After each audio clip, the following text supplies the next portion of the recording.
Hello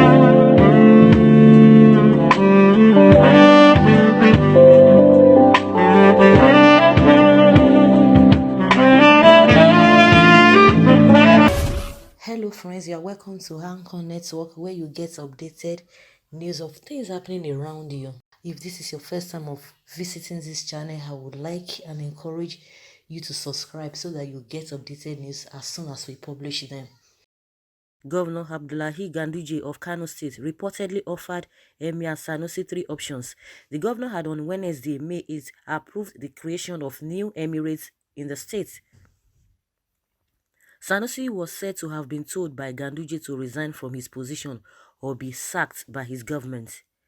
There are indications that an ongoing probe by Kano State Government Anti-Corruption Agency could lead to charges being filed against the Emir Mohammed Sanusi too.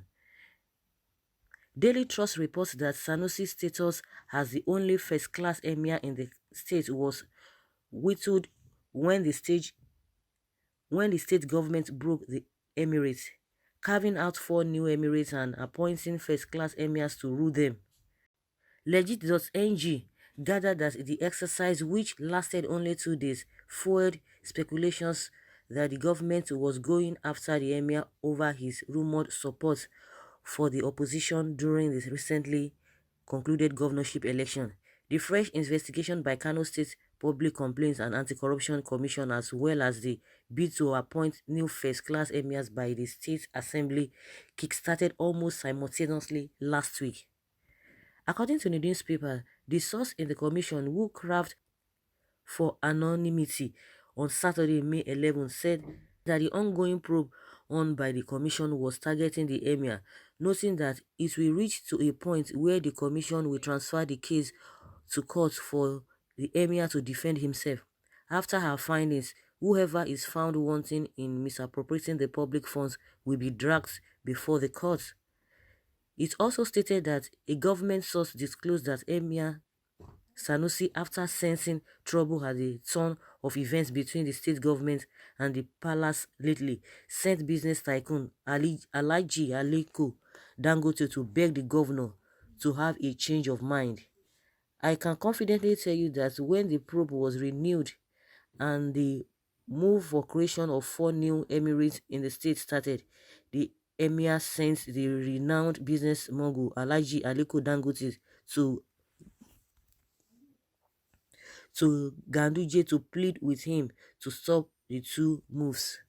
However, Ganduje, in his response, told Dangote to go back and tell the emir that he should choose from 3 alternatives: to resign on his own or be removed from office, or the government will create additional emirates in the state. Ganduje assured Dangote that one of the 3 options must be implemented by government, since the emir will not stop playing partisan politics against him. If not for the quick intervention by Dangote, Ganduje would have dethroned the emir, the source revealed.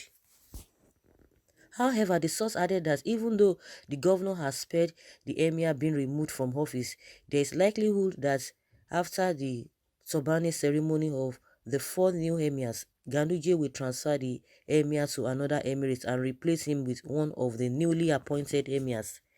Meanwhile, Legit.ng had previously reported that some heavily armed policemen were deployed to the palace of the emir of Kano, Muhammadu Sanusi too, and the residence of some senior council members of the Kano Emirate.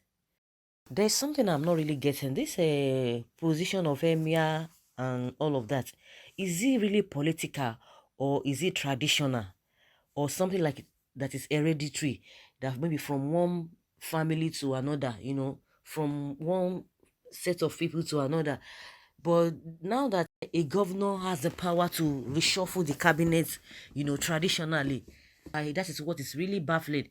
A lot of allegations and counter allegations that we are experiencing now, it's not even the main issue. The main issue is that does a governor who has just been appointed as a governor, who was elected, has the power to be reshuffling the traditional cabinet?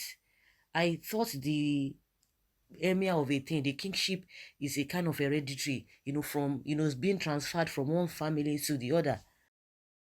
I don't know if it's really based on on appointments. When you talk about Emir, it's just like you have a king, in other parts of the country, like the Yorubas, like when you go to the Benin Kingdom. I don't think a governor has that right to say, I'm going to be reshuffling the traditional cabinets. Because when you talk about the Benin Kingdom, the Oba of Benin is so powerful that, everybody has their own role to play traditionally.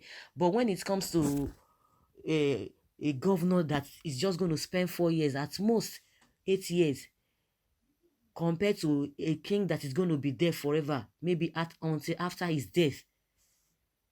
So a governor would not have such power over that traditional ruler that is just forever. It's only death can really remove such a king. So this emir of a thing, from the north is something that I don't really understand, and I don't want to really dabble into something I don't really have a clue or a better understanding about. So the gurus in the house, I would like you to inform us, to enlighten us on what is really happening, whether a governor has the right to reshuffle traditional cabinets or so. Just like I said, when you go to the Yoruba land, the Obas there, at least from my own understanding, is something that is being transferred from one family to the other.